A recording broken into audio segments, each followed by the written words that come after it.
The Newshour Special Edition. Coming up here, Elon. He created the first major American car company in generations and his rocket company. As you can see, I'm not just MAGA, I'm dark MAGA.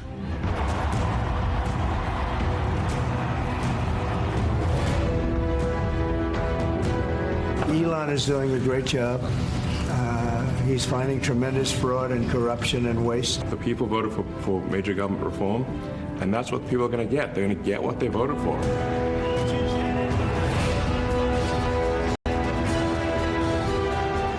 to that end, I have created the brand new Department of Government Efficiency. DOGE.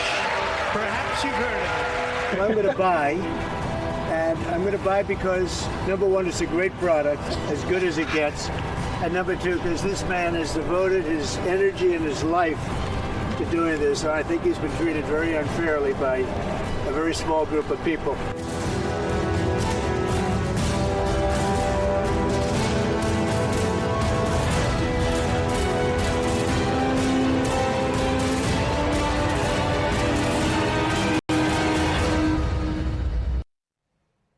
Ladies and gentlemen, the big American bromance is officially dead, and in its place is a new political war that has begun. Elon Musk, tech tycoon, the man behind Tesla, SpaceX and X, has just launched a new political party. He's calling it the America Party.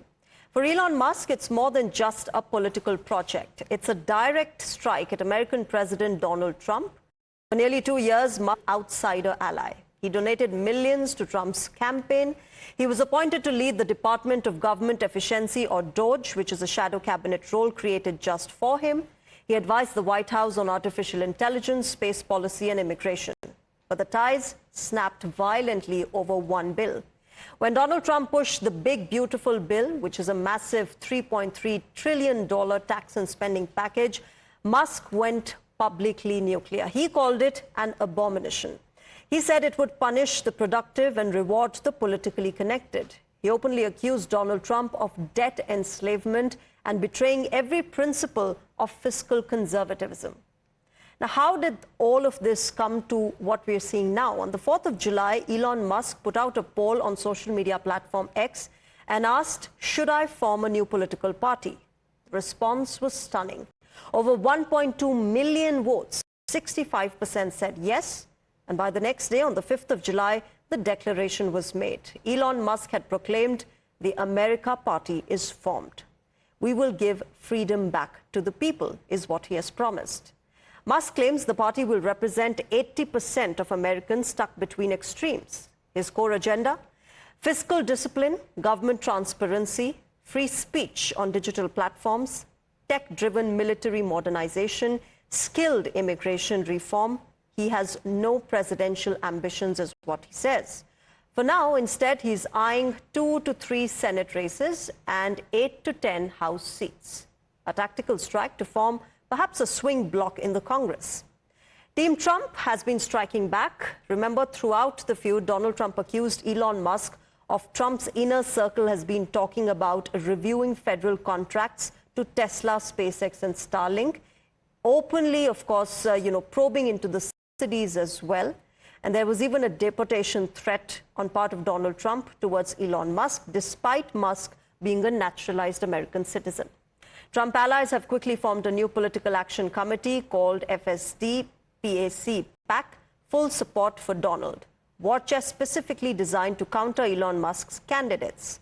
Their goal is to stop the America Party from becoming a spoiler in the swing states or the primaries. So that, ladies and gentlemen, has so far been what is happening there. But how is the road ahead? Can Elon Musk deliver? Political experts are split. The America Party has not yet been formally registered with the Federal Election Commission in US. Ballot access laws in America, remember, are complicated. State-by-state rules are followed, and the two-party grip is historically tough to crack. But with Elon Musk's following, influence, and of course the cash, the threat is real. A billionaire war is brewing. One man controls the Republican Party, the other controls the algorithm, the platforms, and the capital. The battle for the American center just got a new general. Let me welcome my guests on the show tonight. Richard Painter is a law professor at the University of Minnesota and former chief White House ethics lawyer for President George W. Bush. Mark Mirowitz, political analyst and professor, State University of New York, Maritime College, also joins us. Good evening and namaskar to both of you gentlemen. Mr. Painter, can I begin by asking you what you make of this third new political party that has now been formed by Elon Musk, and how do you see this moving forward? Well, Elon Musk, after his feud with President Trump, has seen an opportunity and is taking advantage of it, which is what good business people do and also good politicians. The opportunity that presents itself is that a very large number of American voters are dissatisfied with both of the major political parties. They're dissatisfied with the extremist rhetoric, with the partisanship, the unwillingness to work with members of Congress of the other political party, with some of the extreme positions on some particular political issues, and also with the campaign finance system, where leading politicians of both political parties depend on billionaires to get elected. So there certainly is dissatisfaction out there with our political system, our two-party system. The question is whether a third party funded by a billionaire, who helped Donald Trump win the 2024 election, is going to get traction with the dissatisfied voters. It seems to me that one of the reasons voters are so dissatisfied with our system is that the wealthy have an enormous amount of influence in the Democratic Party and the Republican Party. And it's a question of, is my billionaire your billionaire? And if that's the essence of the competition between the two major political parties, the concern I have is whether Elon Musk's America Party really is going to bring anything new to the table. Or is this just yet one more effort by very wealthy people to buy elections? Sure. I think you make very valid points. Mark Mirowitz, one of the concerns, apart from what Mr. Painter has said, is also why should one believe Elon Musk? Here's a man who was, great friends with Donald Trump. He was using all the cash and the energy that he had to fund his presidential campaign. And suddenly, when things are not going your way, you've turned completely against a man you supported. And you're also saying that you have no presidential ambitions. So a lot of people think that, you're just making a political party for your own revenge and not really for the development of Americans. Well, very wonderful to be with a distinguished Professor Painter and with you. It's really a privilege. Now, let's just see practically the structural bars to this. First of all, Elon Musk, it's not that he has no presidential aspirations. He's not a natural-born citizen. So under the Constitution, he can't run for president. And if you look back at some of the third-party presidential, we should talk about that for a moment. If you look at the 1992 election with Ross Perot, I always do this in my American government classes. He got 19% of the popular vote, but 0 electoral votes. And similarly, and that's sort of a unique election in a way, 1912, you had Teddy Roosevelt, Taft, Wilson. Now, I like quoting Professor Richard Hofstadter, and one of the leading thinkers in American history, in American politics. And his view was, Hofstadter said, third parties are like bees. When they sting, they die. And the point is, in American politics, the structure is not favorable to third parties. I'm talking about the presidential level.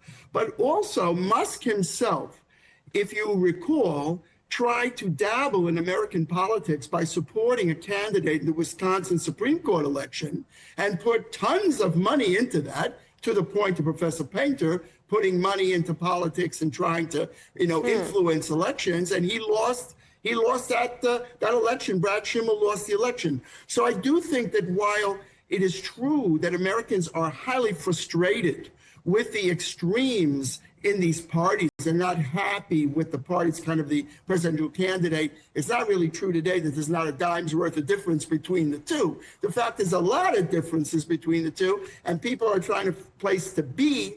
But, is it Elon Musk who comes along, who is from South Africa? You see a lot of that in the writings on this. And he wants to come in and influence the American election. I don't think it's going to be a cakewalk for him to be able to do that, including the structural legal issues in our Constitution and in our law that will make it difficult for him and made it difficult for these other candidates. The fact that he's been able to modernize and perhaps revolutionize sectors such as EVs and space you know, tunnel digging and satellite Wi-Fi, all of these things, do you therefore think he'll be actually able to drain the swamp, as it is called there? Well, look, remember, he came in, as you pointed out, as the favorite son, actually a son of Trump. He loved him. The spaceship landed. Trump couldn't stop talking about him, you know? Wow. And truthfully, what he achieved, for example, with this unbelievable achievements, genius, no question. I mean, that part is indisputable. But when you start dabbling in American politics, you will hit some things. And what he hit was, he was super popular with President Trump, but he had a lot of internal issues inside the cabinet, and Trump finally soured on him. And why did he sour on him? Because in many reasons, but he criticized the big, beautiful bill, that's what Trump calls it. And the truth of the matter is that one, the proof is in the pudding. If the big, beautiful bill succeeds in improving the economy and people think they're doing well, then that will be a success. And the midterm elections in 26 will go again to the Republicans. And it will also affect Musk's America Party. If the economy tanks or goes down, that's reality. That will hurt the Republicans, will give a chance to Musk to be a bee. It's a sting.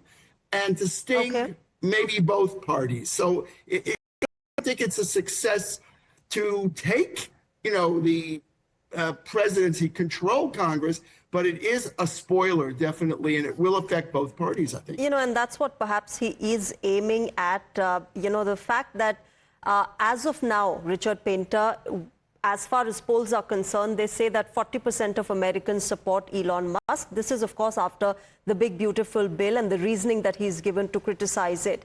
But as far as his aim is concerned, his immediate aim, at least, is to disrupt the midterm elections next year in November. How do you see that? Do you see that happening at all? Do you think he's going to carry this forward for that long?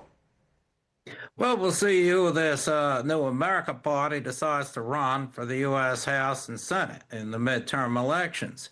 The problem is that if a third party is predominantly from the right or the left of the political spectrum, then yes, it does sting in that it plays of a spoiler. Ross Perot took more votes away from President George H.W. Bush, a fellow Texan, than he did from Bill Clinton, and Bill Clinton won. Ralph Nader, a pretty far left third-party candidate, took quite a few votes away from Al Gore, who won the popular vote in 2000 but lost the Electoral College to President George W. Bush. This political party that Elon Musk is founding appears to be a quite conservative party. There are differences between him and Donald Trump, for sure. But Musk, we should remember, went over to Germany to support the AfD, Alternative for Deutschland, which is a pretty far extreme right party that is not particularly welcome in Germany with a lot of voters. And Elon Musk has pursued an agenda which is really identified with some elements of the American political right. So he's definitely going to take a lot more from the Republicans than he would from the Democrats. A centrist party might be more likely to succeed, a party like the Forward Party, which really is trying to aim for the center. There are other proposals as well for a more centrist political party. And also a party that's committed to campaign finance reform, getting the billionaires out of politics and fighting corruption, and a more moderate position on some of the social issues. But I'm just not sure we're getting that from Elon Musk. Okay.